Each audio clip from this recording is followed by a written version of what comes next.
صبح 9 تاریخ ہے، صبح عرفہ کا دن ہے،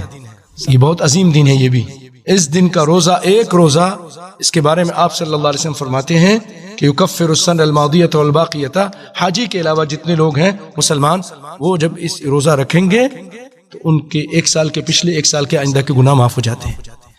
یہ وہ دن ہے کہ جب اللہ تعالیٰ آسمان دنیا پر تشریف لاتا ہے اور لوگوں پر نظر کرم کرتا ہے، اور ان کی وجہ سے فرشتوں کے درمیان یباہی بہم الملائکہ، فرشتوں پر فخر کرتا ہے۔ یہ تم کہتے تھے نا کہ یسفک الدماء، یہ تو خون بہائیں گے، دیکھو کہاں کہاں سے آئے ہیں، دنیا کے کونے کونے سے آئے ہیں، مجھے پکار رہے ہیں، میرے سامنے رو رہے ہیں، تو اللہ فخر کرتا ہے۔